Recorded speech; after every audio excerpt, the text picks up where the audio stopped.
Ya Sobat Kontan, hari ini kita ada wawancara profil investasi dengan Pak Vijong Tius, Presiden Komisaris Kalbe Farma. Terima kasih Pak untuk waktunya menyempatkan untuk wawancara dengan Kontan Pak. Jadi kita hari ini lebih banyak berbicara tentang investasi Pak, pengalaman investasi secara personal Pak. Mungkin bisa diceritakan Pak, bagaimana pengalaman pertama Pak Vijong itu dalam terjun ke dunia investasi dan saat itu memilih instrumen investasi apa Pak? Pertama kali mengenal investasi itu ya pada saat pertama kali saya berjoin dengan Kalbe. Karena tahun 1990, Kalbe rencana mau go public. Jadi saya masuk, join di tim keuangan tahun 1990 ini. Kurang lebih setahun ya, waktu itu IPO proses Kalbe. Nah di situ saya belajar, oh apa itu pasar modal gitu ya. Karena waktu itu kan masih agak awal-awal ya. Jadi pasar modal, apalagi IPO ya, go public gitu ya, itu memang pelajaran baru itu. Kita di universitas nggak belajar waktu itu gitu ya. Terus ceritanya terjun dan berinvestasi itu gimana Pak? Ya beruntung lah ya, beruntung dalam arti kebetulan Kalbe IPO. Jadi pertama kali saya bisa gitu ya, waktu itu kan zaman masih kerja awal-awal ya. Ya mungkin gaji juga pas-pasan gitu ya, tapi ya kita bisa mengalokasikan sedikit karena udah belajar saat itu tahun 90, IPO-nya di tahun 91 Kalbe, jadi kurang lebih setahun. Di situ mulai mengenal saham. Tim Kalbe yang IPO ini dikasih kesempatan untuk invest di saham Kalbe saat itu. Nah itu pertama kali tuh beli saham ya Kalbe, dan ya namanya juga dia nggak banyak ya gitu ya, tapi ya adalah gitu ya, kita mulai waktu itu hold cuman setahun 2 tahun, habis itu kita jual. Di situ saat belajarnya, dan ternyata memang itu satu hal yang sangat baik ya sebagai pilihan baru. Selain kita punya tabungan gitu ya, tapi kita juga punya instrumen pasar modal khususnya di saham-saham ini gitu. Terus berkembangnya investasi Bapak tuh gimana Pak setelah setahun 2 tahun yang tadi di awal di Kalbe sendiri itu gimana perkembangan? Ya karena waktu itu memang dunia pasar modal lagi berkembang, karena waktu itu masih awal-awal sekali. Memang kalau lihat trennya itu sangat baik ya. Sehingga saya waktu itu saya hanya hold kurang lebih 2 tahun. Terus kita karena ada kebutuhan lain gitu ya, saya jual ya untung besar lah. Ya kalau dihitung persentase mungkin lebih dari 100% kali ya waktu itu gitu ya. Kalau di deposito atau tabungan kan lebih kecil ya, tapi kalau dengan investasi saham tadi ya saat itu saya bisa mendapatkan capital gain yang bagus. Nah mulailah saya menyisihkan ya, nggak banyak, sedikit-sedikit ya beberapa lot lah, karena kan awal-awal kerja ya penghasilan kita masih nggak terlalu banyak gitu ya, jadi kita bisa kebutuhan lain masih banyak juga. Jadi ya di situ kita mulai invest sampai hari ini. Kalau dari yang awal tahun 1991 dan sampai sekarang 2024 itu, kalau yang sekarang ini instrumen investasi saham Bapak tuh portofolionya apa aja sih Pak? Kalau berbicara investasi di pasar modal, memang sebelum sampai kita memilih gitu ya, memang kan kita perlu, ya saya sih selalu berpikir mulai dengan belajar dulu sebagai pasar modalnya itu apa itu sahamnya gitu ya, terus kita melihat ya belajar lihat tren lah ya, karena kebetulan saya orang keuangan jadi mungkin relatif lebih mudah gitu ya. Tapi bagi teman-teman yang bukan keuangan mungkin butuh effort lebih banyak. Ya baca mengenai indeks gitu ya, trennya apa gitu, dampak-dampak makro gitu. Jadi mulai dulu belajar. Nah baru kita bilang kadang-kadang berhubungan dengan perusahaan sekuritas supaya dapat informasi. Jadi dengan belajar dapat informasi, baru kita bisa memilih. Biasanya kalau pemain awal pilih saham-saham yang fundamentalnya memang besar, kuat, dan size-nya besar. Itu dulu yang ya paling mudah lah. Yang misalnya perbankan. Nah itu kan relatif besar, blue chip gitu ya orang bilang. Nah itu ya mulailah kita sisihkan. Mau berapa lot gitu ya, kita sisihkan aja. Nah, di situ baru kita selangkah demi selangkah, ya, tahap awal ini gitu. Biasanya kalau saya melihat dari portfolio saya yang perbankan, belum pernah rugi sih kalau perbankan ya. Kalau lain sih ada ruginya juga. Tapi kalau perbankan relatif aman. Nah, kalau mau belajar mulai, ya mulai dulu perbankan. Itu paling gampang lah. Ya, sambil kita belajar, nanti baru mau lebih canggih lagi, ya ikutin yang ini, ikutin yang lain, ya sektor-sektor pertambangan misalnya, ya, atau sektor nanti konsumer, ya, atau kalbe kan kesehatan gitu. Baru kita mulai ekspansi gitu. Gitu. Jadi ya memang harus bertahap lah. Ya kalau kita mau bicara investasi, jangan langsung. Kadang-kadang kalau kita tidak sempat pun, kan ada manajer investasi. Ya di situ juga belajar. Kita bisa, saya punya dana sekian gitu ya. Kasih saya informasi dan tolong dikelola. Itu juga bisa. Jadi juga tahap belajar juga sebelum kita terjun langsung pakai aplikasi, mau beli, mau jual kan sudah pakai aplikasi. Nah itu juga ya kelola prosesnya lah. Kalau saya sih anjurkan demikian. Kalau yang sekarang instrumen investasi apa saja Pak yang dimiliki Pak dan komposisinya gimana Pak? Ya, kalau saya melihat, saya memang mengkombinasikan antara saham sudah pasti, karena kita mempunyai portfolio saham, kita punya portfolio yang namanya, ya untuk kebutuhan sehari-hari kan tabungan harus ada. Kalau bisa lebih medium itu deposito. Pilihan yang lain adalah sekarang surat berharga dari SBN ya, negara. Ya, mau ORI, mau apa gitu ya, itu ada. Nah, baru kita bilang, saya mau saham juga gitu. Nah, tinggal kita pilih portfolionya, paling nggak pilihannya demikian, ya. Dan proporsinya berapa, ya memang kita yang mesti bisa menghitung ya, porsinya gimana gitu. Belum lagi kalau ada yang mau beli motor, mau beli mobil, mau beli rumah gitu ya. Nah, itu kan juga investasi yang bisa dialokasikan di sana gitu. Kalau instrumen saham ada 60% gitu Pak komposisinya Pak? Porsi saya enggak sampai segitu. Justru yang 60% saya lebih di surat berharga yang negara. Sisanya Karena 40%-nya? Ya, bagi antara saham, ya plus minus mungkin 30%. Nanti baru yang lebih liquid ya. Ya deposito tabungan lebih liquid untuk yang jangka pendek gitu. Karena saya lihat surat berharga negara ini, kan orang bilang resiko negara. Nah, kalau di global kan orang sering dengar US Treasury gitu ya. Yep. Itu kan sovereign risk lah. Jadi boleh dibilang ya nggak ada resiko lah sebenarnya gitu ya. Karena kita yakin Indonesia ini akan ya menjadi negara besar.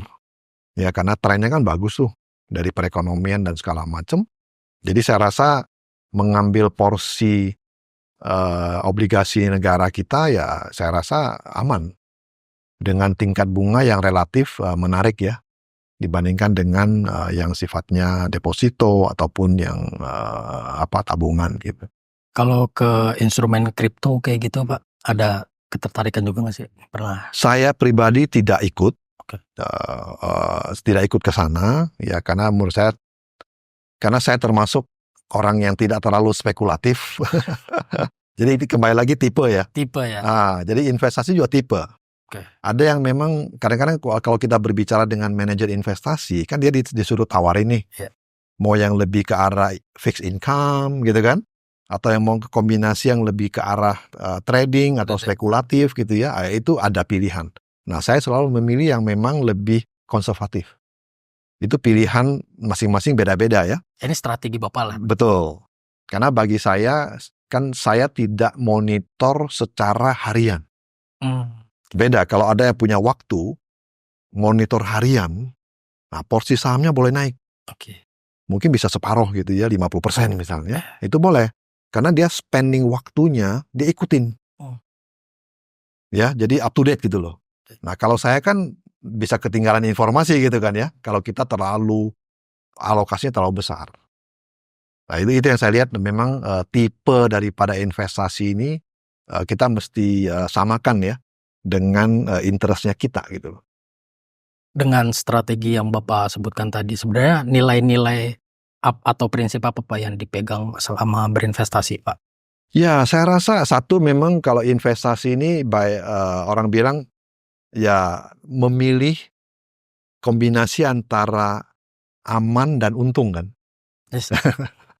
Kalau saya milih amannya dulu, kalau Oke, saya ya. oke. Ya, ini kembali lagi tipe investor gitu ya.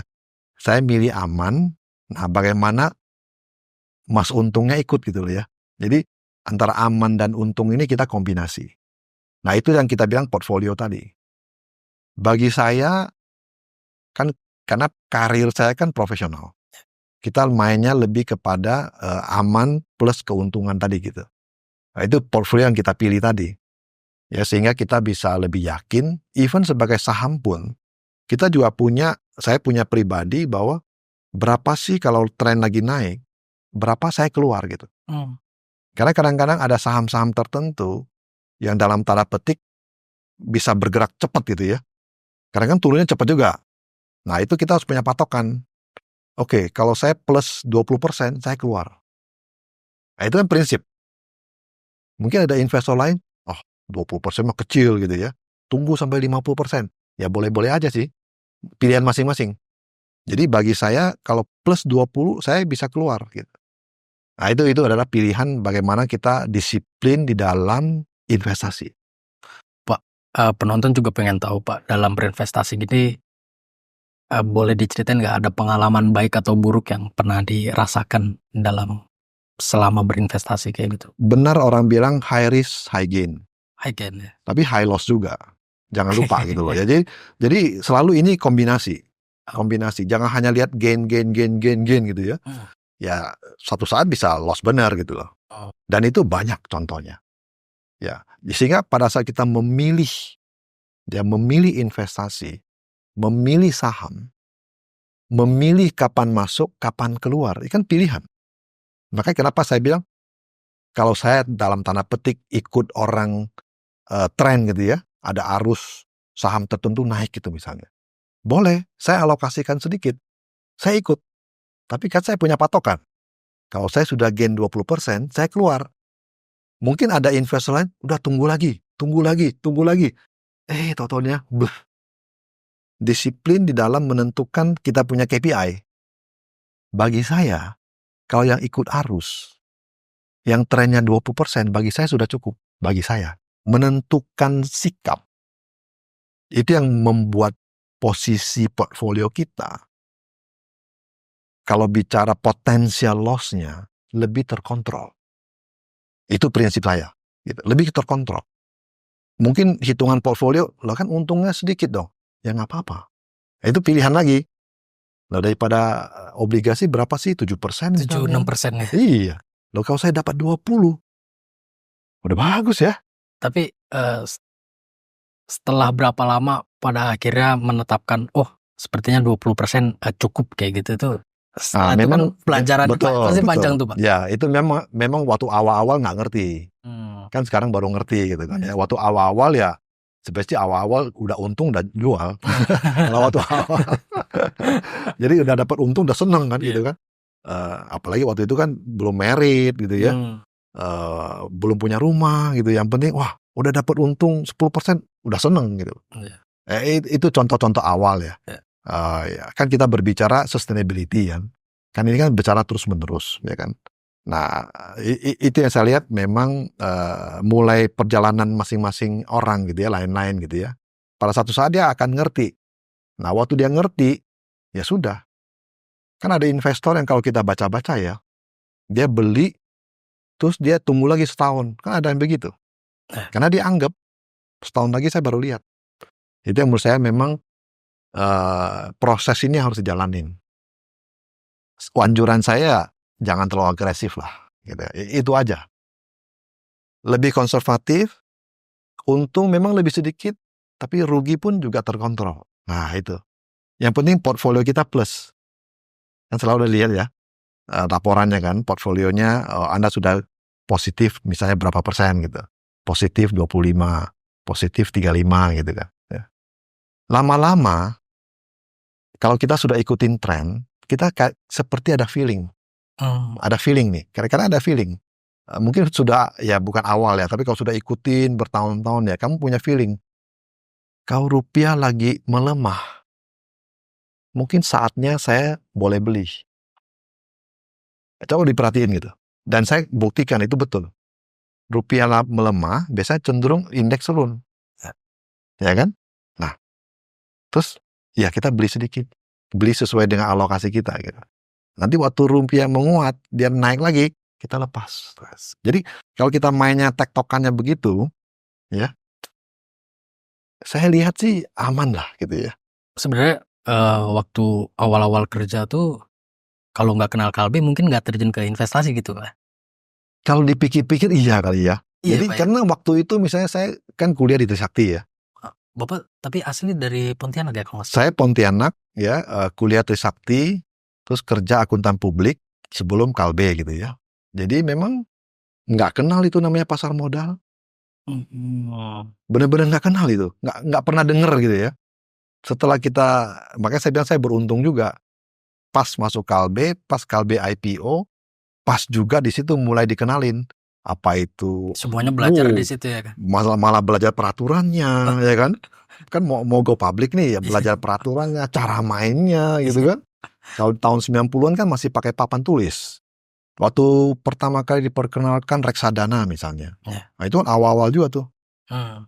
Nah itu kan lumayan tuh, memberikan keuntungan yang baik. Karena kan kita nggak ikutin ya. Nah kita boleh juga invest di reksadana.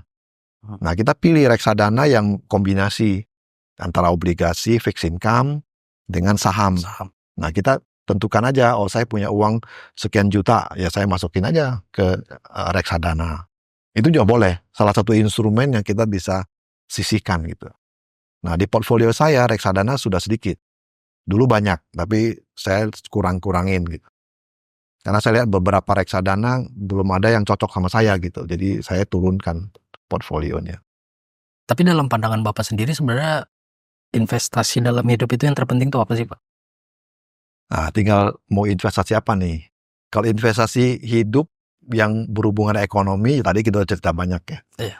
Ya kalau investasi yang lain sih banyak lah ya. Saya rasa kalau lihat perjalanan saya sendiri, karena dari mahasiswa, lulus, kerja awal gitu kan. Terus biasa step berikutnya kan berkeluarga. Nah biasanya mulai tuh kalau nanya berkeluarga, memang belum terlalu banyak main saham. Karena alokasi dana kan. Ya kita pasti, saya waktu itu ya prioritaskan beli rumah. Dan rumah pun juga sebenarnya menguntungkan. Investasi juga sebenarnya itu. Karena kita tujuannya mau berkeluarga, ya saya harus punya rumah dulu. Ya. Dibandingkan beli mobil gitu. Cukup punya motor. Karena motor kan untuk mobile ya. Mau KPR boleh, cicilan gitu ya. Karena kita siap-siap untuk step ke keluarga. Jadi saya rasa investasi yang boleh dibilang yang cukup bermakna signifikan itu aset dulu. Aset rumah. Yang ternyata kalau itu kita simpan, kita pakai, beberapa tahun kemudian, itu capital gain-nya juga besar. Saya ingat tuh rumah saya yang pertama, terus waktu saya pindah, sudah bisa beli rumah yang lebih besar, gain. Daerah Kelapa Gading itu, ya kan? Itu, itu happy banget itu. Yang unit kecil gitu, awalnya beli unit kecil ya. Tapi karena propertinya bagus gitu kan, saya nggak beli sahamnya. Tapi beli unit rumah, kan itu investasi juga. Iya betul. Nah saya juga mau masuk ke pertanyaan itu Pak. Selain instrumen saham, instrumen investasi seperti saham, obligasi gitu. Bapak ada investasi di barang eksotis Pak? Saya nggak ada. Beberapa temen ngajak. Tapi saya sampai hari ini belum tertarik. Ya terutama lukisan. Saya pernah ikut belajar. Karena katanya beli lukisan kan harus belajar juga. Ya saya saya ikut belajar. Beli 1-2 gitu ya. Ternyata lebih jauh berbeda gitu ya. Permainannya dibandingkan dengan saham. Apa yang bikin beda? Karena menurut saya yang berbeda sekali adalah lukisan itu agak spesifik gitu saya bilang gitu ya. Agak spesifik tuh artinya memang sistemnya tidak seperti sistem pasar modal. Sistemnya gitu. Kalau sistem pasar modal kan memang terbuka. Ya mau lokal mau internasional kan boleh gitu ya. Tapi kalau yang ini menurut saya agak menurut saya agak kabur gitu loh, ya. Karena Agak blur gitu. lingkupnya cuma komunitas aja kali ya. Jadi Komunitas lebih kepada presentasi. tadi ya komunitas. Memang ada pelelangan sih. Yang formal kan ada lelang sana, lelang sini ya. Itu ada sih. Jadi karena agak skopnya agak terbatas. Skopnya ya. Bagi saya sebagai investor sulit untuk monitor. Jadi kita nggak punya nggak punya feeling gitu ya, nggak punya akses gitu loh. Dibandingkan pasar modal, saham, saya informasi banyak gitu. Terbuka semua ya. Terbuka semua. Tinggal mau tipe apa aja gitu ada gitu. Itu yang buat saya lebih dalam tanda petik aksesnya ini gitu. Aksesnya buat saya lebih banyak, lebih terbuka, sehingga saya cenderung fokus di sana dibandingkan dengan lukisan. Jadi supply demand-nya kan jalan ya. Ya. Mungkin kalau di lukisan tuh Menurut saya agak terbatas. agak terbatas. Mungkin karena dunianya masih baru ya, saya nggak begitu paham juga sih. Jadi waktu saya ikut, akhirnya saya setelah memiliki beberapa lukisan, saya stop. Ya lukisannya saya simpen aja, termasuk lukisan ini. Oh yang ini juga. Ya, ini ya udah simpen aja gitu ya. Ya sudahlah. Itu kira-kira di tahun berapa Pak waktu itu Pak? 10 tahun yang lalu kali kira-kira. 10 tahun yang lalu lah kira-kira. Atau barang eksotis yang kira-kira langka tapi demand-nya di second market ada, biasanya kan kayak gitu Pak? Enggak, saya tidak terlalu ikut main di sana. Gitu. Mungkin Pak ada tips Pak soal investasi Pak. Bagi investor pemula itu apa sih tips yang bisa dibagikan dari seorang Bapak? Ya, saya rasa ikutin saya punya perjalanan ini. Jadi saya belajar, memang saya rasa tahap pertama memang ya harus dimulai dengan kita belajar. Karena bagi saya itu belajar itu ya sebagai langkah awal. Ya kan, apalagi sekarang kalau zaman tahun 90 belajarnya kan masih dari buku. Internet waktu itu rasanya susah ya, internet agak sulit ya. Sekarang kan internet sangat terbuka. Jadi anytime ya kita bisa browsing ya. Banyak sekali pedoman-pedoman praktis gitu ya untuk berinvestasi. Itu nomor satu. Kita mengenal dulu apa itu pasar modal, saham itu apa, perusahaan sekuritas itu yang mana gitu ya. Jadi karena itu pilihannya banyak sekali. Jadi kita mesti mengerti. Ya itu nomor satu. Karena kenapa? Ujung-ujungnya, kenapa saya bilang belajar itu penting? Supaya kita waktu mengambil resiko, karena invest kan, uang kita taruh di perusahaan A, saya kan resiko. Tapi saya udah paham. Resiko saya batasnya ini gitu. Nah, itu harus ngerti dari belajar. Nah kalau itu sudah paham, nah baru kita action kan. Kita melakukan transaksi. Nah transaksi selalu start with small. Ya, apakah 5% dari gaji kita misalnya gitu, atau maksimum 10% dari gaji kita. Jadi jangan banyak-banyak. Ya kan?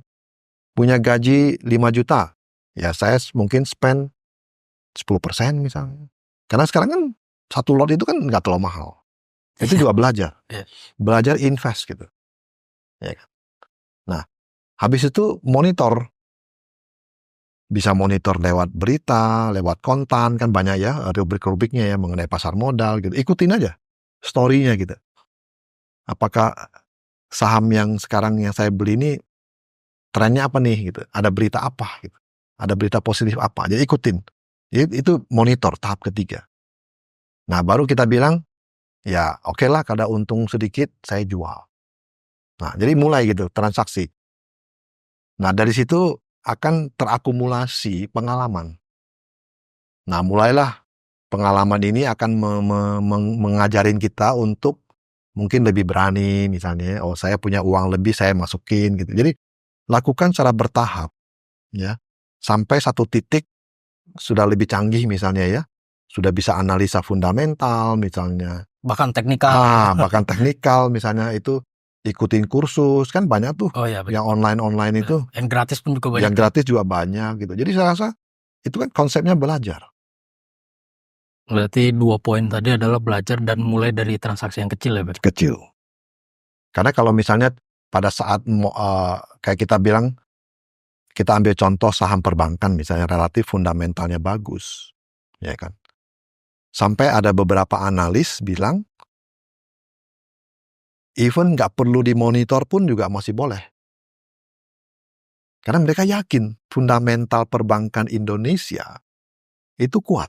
Oh, saya juga pernah dengar itu. Gitu loh. Iya. Jadi, nah menurut saya sependapat juga.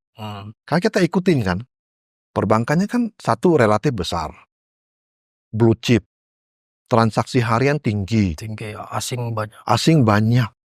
Ya memang keluar masuk, Ya. tapi buat kita perbankan Indonesia is very strong. Jadi kadang-kadang ada yang sampai bilang, rekomendasi ke kita, ke saya, udahlah, itu bisa jadi warisan kepada anak, malahan dibilang gitu. Jadi saya pikir-pikir ada benernya juga ya. Iya, Saya beli sekian lot saham ini, udah jadi warisan aja. warisan ke anak ya. Nah, mungkin 5 tahun lagi, 10 tahun lagi, ya perbankan kita ini masih eksis dan tetap strong. Itu contoh-contoh, saya rasa pilihan-pilihan yang saya rasa untuk tahap awal mestinya oke.